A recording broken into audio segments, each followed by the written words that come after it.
So Jaganmohan Reddy గారు మరోసారి press ముందుకొచ్చి ఆ టీడీపీని చంద్రబాబు నాయుడు గారిని మరోసారి హెచ్చరించారు అని చెప్పేసి వార్తలు రావడం మనం చూస్తున్నాం సార్. మరి ఆయన ఏ విధంగా హెచ్చరించారు, ఏం చేయబోతున్నారంటారు సార్? మామూలుగా జగన్ ఈ మధ్య బెంగళూరులో ఎక్కువ ఉంటున్నాడు. అలాగే బెంగళూరు నుంచి నిన్న గన్నవరం ఎయిర్పోర్ట్లో దిగాడు. దిగి వెంటనే అక్కడ విజయవాడలో సన్షైన్ హాస్పిటల్కి వెళ్ళి అక్కడ జగ్గైపేట మండలంలో నవాబ్పేటలో ఆ మధ్య దాడులు జరిగి మనం చెప్పుకున్నాం కూడా. ఆయన పేరు శ్రీనివాసరావు, గోపి, రామకృష్ణ, ఈ ముగ్గురిని ఒక 20 మంది టీడీపీ గుండాలు వెళ్ళి కొట్టి తీవ్రంగా గాయపరిచారు. వాళ్ళు ముగ్గురు సన్షైన్ హాస్పిటల్లో ఉన్నారు. సో వాళ్ళను నిన్న పరామర్శించి బయటకు వచ్చి ప్రెస్తో మాట్లాడాడు. సో ఆయన ప్రధానంగా చెప్పింది అంటే ఇట్లా జగ్గైపేటలో ఇట్లా 20 మంది గుండాలు వచ్చి అటాక్ చేశారు. అట్లాగే నంద్యాల దగ్గర పసుపులేటి సుబ్బారాయుడుని చంపేశారు దారుణంగా. ఇప్పుడు విలేజ్ వదిలి వాళ్ళు వెళ్ళిపోయే అవకాశం ఉంది. అట్లాగే చాలా చోట్ల భయభ్రాంతం చేస్తున్నారు. పొంగనూరులో దాడులు చేసి ఒక ఫ్యామిలీని, పారిపోయిన ఫ్యామిలీని రప్పించండి అని మిగతా వాళ్ళనంతా కూడా ఒత్తిడి చేస్తూ దాడులు చేస్తున్నారు. ఇలాగ అనేక చోట్ల దాడులు అనేవి ఆగట్లేదు. సో ఇది మీకు అసలు ఎక్కడ ఏం జరుగుతుందో కూడా మీకు కూడా కంట్రోల్ లేని పరిస్థితిలోకి మీరు వెళ్ళిపోయారు అనేది జగన్ చెప్పాడు. ఇది కొంతవరకు జగన్ చెప్పిన దాంట్లో వాస్తవం అయితే కనిపిస్తుంది. ఎందుకంటే మనకి ఈ మధ్య రోజు న్యూస్లు పోలీసుల మీద జులుం చేయడము, కార్పొరేషన్స్ మీదకి వెళ్ళడము, ఇలాగా తెలుగుదేశం నాయకత్వం కావచ్చు, వివిధ స్థాయిల్లో ఇటు ప్రభుత్వ అధికారుల మీద, ఇటు వైసీపీ వాళ్ళ మీద జులుం చేయడం కావచ్చు, దాడులు కావచ్చు, హత్యలు కావచ్చు, ఇవన్నీ అయితే కనిపిస్తున్నాయి. సో అది జగన్ చెప్పిన స్కేల్లో లేకపోవచ్చు, కానీ ఖచ్చితంగా అయితే జరుగుతున్నాయి. మనమే చాలా చెప్పుకున్నాం కూడా. సో దీన్ని కంట్రోల్ చేయడానికి ఇటు చంద్రబాబు కానీ పవన్ కళ్యాణ్ కానీ గట్టిగా అయితే చేస్తున్నట్టు కనబడాల. ఆయన చాలాసార్లు చెప్తున్నాడు దాడులకు వెళ్ళొద్దని.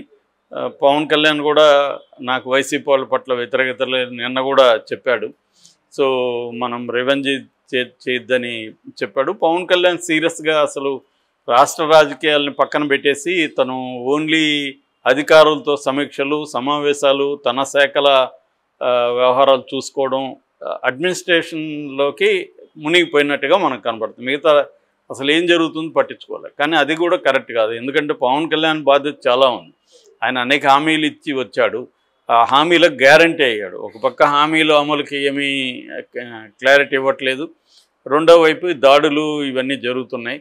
దీని పట్ల పవన్ కళ్యాణ్ కూడా స్పందించాల్సి ఉంది. దీన్ని ఆపడానికి పవన్ కళ్యాణ్ వంతుగా కూడా చేయాలి. ఆయన దగ్గరికి అర్జీ వస్తేనే ఆ అర్జీలు మాత్రమే నేను చూసి మాట్లాడతానంటే కుదరదు. ఎందుకంటే అర్జీలు వస్తున్నాయి, అర్జీలకు సంబంధించి ఆయా శాఖల అధికారులకు పురమాయిస్తున్నారు అని బాగానే ఉంది. ఖచ్చితంగా అప్రిషియేట్ చేయాలి పవన్ కళ్యాణ్ని. అంటే ప్రజలకు అందుబాటులో ఉండడం, ప్రజల సమస్యలను ఆయన పట్టించుకోవడం అనేది మనం అప్రిషియేట్ చేయాల్సిన పని. అట్లాగే లోకేష్ కూడా అది పని చేస్తున్నాడు. ఈవెన్ చంద్రబాబు కూడా కొంతవరకు అది చేస్తున్నాడు. ఈ వరకు వాళ్ళని అప్రిషియేట్ చేయాలి. ప్రజలతో ఎంతో కొంత అనుబంధం డైరెక్ట్గా కలిగి ఉండడం, వాళ్ళ సమస్యలు వినడం, అది ఖచ్చితంగా మంచి సిగ్నల్స్ని పంపిస్తుంది. కానీ at the same time law and order కూడా very important. Law and order విషయాలన్నింటినీ మళ్ళీ వీళ్ళు ఏం చేస్తున్నారంటే పొలిటికల్గా దాన్ని వైసీపీ మీదకి తోయడానికే ట్రై చేస్తున్నారు. వైసీపీ గతంలో చేసింది అయిపోయింది. సో ఇప్పుడు మీరొచ్చి దీన్ని మేము డిఫరెంట్ గవర్నెన్స్ ఇస్తామని కదా వచ్చారు మీరు, మాది విభిన్నమైన పరిపాలన, మంచి పరిపాలన, మరి అంతకంటే ఎక్కువ చేస్తున్నారు కదా. సో ఇది వాళ్ళ ఈ ఉద్యోగుల మీద ఈ స్థాయిలో చేయలేదు వైసీపీ వాళ్ళు. వీళ్ళు ఉద్యోగుల మీద కూడా విపరీతంగా చేస్తున్నారు. మనం ఆల్రెడీ మాట్లాడుకున్నాం కూడా. డిఎస్పీలని 57 మంది డిఎస్పీలని పక్కన పెట్టేయడం, ఇలాగ ప్రతి డిపార్ట్మెంట్లో కూడా, ముఖ్యంగా పోలీస్ అండ్ రెవెన్యూ డిపార్ట్మెంట్లో తమకు నచ్చని వాళ్ళని ప్రతీకారం తీర్చుకోవడం అన్నది కూడా వీళ్ళు స్టార్ట్ చేశారు. సో ఈ కాంటెక్స్ట్లో జగన్ తన కేడర్ని కాపాడుకోవాల్సిన అవసరం జగన్కి ఖచ్చితంగా ఏ రాజకీయ పార్టీ నాయకుడికైనా అదే ఉంటుంది. అందుకని అతను సీరియస్ టోన్లోనే చెప్తున్నాడు. ఇదే జరిగితే మళ్ళీ మా ప్రభుత్వం వస్తే మా కార్యకర్తలను కంట్రోల్ చేయలేమని జగన్ చెప్తున్నాడు. కాకపోతే జగన్ చెప్పేదానికి కొంత క్రెడిబిలిటీ ఉండదు. ఎందుకంటే జగన్ ప్రభుత్వంలో కూడా ఇది జరిగింది. ఈ స్కేల్లో జరిగిందా లేదా అనేది పక్కన పెడితే జగన్ ప్రభుత్వంలో కూడా తెలుగుదేశం వాళ్ళ మీద దాడులు జరిగాయి. తెలుగుదేశం వాళ్ళని లీగల్గా అరెస్ట్ చేశారు. రకరకాల వాళ్ళ ఫైనాన్షియల్ బేస్ని దెబ్బతీసే విధంగా జగన్ అనేక చోట్ల ప్రవర్తించాడు. సో ఆర్థిక మూలాలు దెబ్బకొట్టారు. వాళ్ళని కొయర్సివ్ పాలిటిక్స్తో వాళ్ళని ప్రెజర్ చేసి కొంతమందిని పార్టీలోకి చేర్చుకున్నారు. ఇవన్నీ జగన్ కూడా చేశాడు.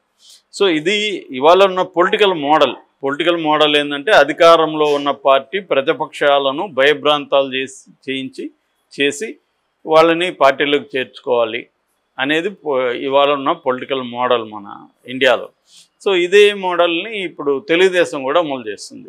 కాకపోతే దీనివల్ల ఖచ్చితంగా తెలుగుదేశానికి వ్యతిరేకత ప్రజల్లో వస్తుంది. రెండవది జగన్కి హెల్ప్ అవుతుంది. వీళ్ళందరూ ఇప్పుడు జగన్కి హెల్ప్ చేస్తున్నారు. సో ఎలాగ హెల్ప్ అంటే జగన్ పట్ల కేడర్ అసంతృప్తిగా ఉంది. మమ్మల్ని పట్టించుకోలేదు నువ్వు ఎన్ని రోజులు, అందుకే ఓడిపోయినావు అన్న ధోరణి కేడర్లో ఉంది. సో ఇప్పుడు కేడర్ మీద దాడుల వల్ల అనివార్యంగా కేడర్ మళ్ళీ జగన్ చుట్టూ ర్యాలీ అవుతారు. వాళ్ళకి ఒక నాయకుడు అవసరం, వాళ్ళకి ఒక భరోసా ఇచ్చేవాడు అవసరం. జగన్ కూడా దాన్ని ఉపయోగించుకుంటున్నాడు ఎఫెక్టివ్గా. ఇమీడియట్గా రంగంలోకి దిగిపోయాడు, ఢిల్లీలో ధర్నా చేసి వచ్చాడు. సో జగన్కి కూడా ఇది కలిసి వచ్చింది. ఒక రకంగా వీళ్ళ ఈ పల్లెంలో పెట్టి మళ్ళీ జగన్కి ఇస్తారేమో అన్నట్టుగా తెలుగుదేశం వాళ్ళే మాట్లాడుకున్నారు. మా వాళ్ళే ఇచ్చేట్టున్నారు సార్ మళ్ళీ అని. ఇప్పుడు కూడా జగనే ఇచ్చాడు వీళ్ళకి, పల్లెంలో పెట్టి జగన్ అధికారం ఇచ్చాడు. నెక్స్ట్ వీళ్ళు పల్లెంలో పెట్టి నువ్వు తీసుకురా బాబు ఈసారి మాకు చాలా అన్నట్టుగా అయిపోతుంది. ఎందుకంటే వితిన్ 50 డేస్లోనే ఇంత నెగిటివిటీ చాలా చోట్ల వచ్చేసింది. సో ప్రధానంగా నెగిటివిటీ ఎక్కడ, పథకాలని అమలు చేయకపోవడం అనేది ప్రధానమైంది. సెకండరీ వచ్చి శాంతి భద్రతల్ని వీళ్ళు కంట్రోల్ చేయట్లేదు. అనిత ఆమె ఏం మాట్లాడుతుందో తెలియట్లేదు. ఆమె ఎంతసేపు జగన్ భద్రత గురించి జగన్ని సెటైర్లు వేయడం, ఆయన 986 ఆయనకు 5 నెంబర్ కాబట్టి నీకు 986 మంది 986 మంది కావాలా భద్రత అని లోకేష్ ట్వీట్ చేస్తే దాన్ని తీసుకొని మాట్లాడడం తప్ప. సో ఇది వైసీపీనో తెలుగుదేశం ఇష్యూ కాదు, రాష్ట్రంలో శాంతి భద్రతల ఇష్యూ. దాని మీద ఆమె కాంక్రీట్గా మాట్లాడాలి ఒక హోమ్ మినిస్టర్గా ఉండి. సో అది కాకుండా లోకేష్ ట్వీట్ని ఆమె మాట్లాడుతూ ఉంది. ఎందుకంటే ఇప్పుడు జనరల్గా రీజనల్ పార్టీలు మంత్రులకి పెద్ద పవర్సే ఉండవు. వాళ్ళు ఏమన్నా ఉంటే ఏదో ప్రెస్ మీట్లో కొంత మాట్లాడడం తప్ప రియల్ పవర్ అనేది చంద్రబాబు లోకేష్ చేతిలోనే ఉన్నాయి. ఈవెన్ పవన్ కళ్యాణ్కి కూడా తన శాఖల పరిధి వరకు తను ఒక మంత్రిగా మాత్రమే పనిచేసుకోగలుగుతున్నాడు తప్ప రాష్ట్రంలో సిచ్యువేషన్ని కంట్రోల్ చేసే పరిస్థితులకి పవన్ కళ్యాణ్ కూడా అడుగు పెట్టట్లేదు. నిన్న కూడా ఆయన కామెంట్ చేశాడు, నేను అధికారులతో ఉండిపోయి నాకు రాజకీయాలకు దూరమైన ఫీలింగ్ వచ్చింది, ఇప్పుడు మీరు వచ్చి చేరుతూ ఉంటే మళ్ళీ రాజకీయంగా నాకు ఇది కనిపిస్తూ ఉందని కామెంట్ చేశాడు. నిన్న కొంతమంది వైసీపీ కార్పొరేటర్లు జనసేనలో చేరిన సందర్భంగా. అలాగే ఆయన కంప్లీట్గా రాజకీయాలను పక్కన పెట్టి చేస్తా, అది మామూలుగా మంత్రి చేస్తే అప్రిషియేట్ చేయాలి. కానీ ఈయన చాలా వాటికి హామీలు ఇచ్చి నేను గ్యారంటీ అని చంద్రబాబు చేతులు పట్టుకొని సభల్లో మాట్లాడిన వ్యక్తి ఇవాళ చంద్రబాబు ఖజానాలు డబ్బులు లేవు నేను అమలు చేయలేనని ఓపెన్గా చెప్తుంటే పవన్ కళ్యాణ్ ఏం చేస్తున్నాడు అనేది అందరికీ బిగ్ క్వశ్చన్. అట్లాగే శాంతి భద్రతలు ఇట్లా ఇవన్నీ జరుగుతుంటే రాష్ట్ర భవిష్యత్తు పాడవుతుందనేది ఆయనకు ఉండాలి. అట్లాగే కేంద్రం నుంచి రావాల్సినవన్నీ రానప్పుడు కేంద్రం మీద ప్రెజర్ చేసే బాధ్యత కూడా పవన్ కళ్యాణ్కి ఉంటుంది. ఇవేవి పట్టించుకోకుండా తన శాఖ ఒక మామూలు మంత్రిలాగా ఆయన బిహేవ్ చేస్తున్నాడు. సో మామూలు మంత్రిలాగా ఆయన చేయడం బాగుంది, అంతవరకు ఓకే. కానీ ఆయన రోల్ అంతకే కన్ఫైన్ కాకూడదు. ఖచ్చితంగా ఆయన వేరే విషయాల్లో కూడా ఇన్వాల్వ్ కావాలి. సో జగన్కి ఇంకా ఆల్టర్నేటివ్ లేదు కాబట్టి జగన్కి ఇప్పుడు నిజానికి వీళ్ళు జగన్కి మంచిగా అందిస్తున్నారు. జగన్కి బ్రహ్మాండంగా ఈ సిచ్యువేషన్ని, అంటే మామూలుగా ఒక యుద్ధంలో ఒక సామెత ఉంటుంది, క్రైసిస్ని ఆపర్చునిటీగా మార్చుకోండి అని యుద్ధంలో పిలిపిస్తుంటారు. అంటే ఒక సంక్షోభాన్ని అవకాశంగా మార్చుకోండి. అలాగే ఇప్పుడు జగన్ ఒక సంక్షోభాన్ని అవకాశంగా మార్చుకుంటున్నాడు.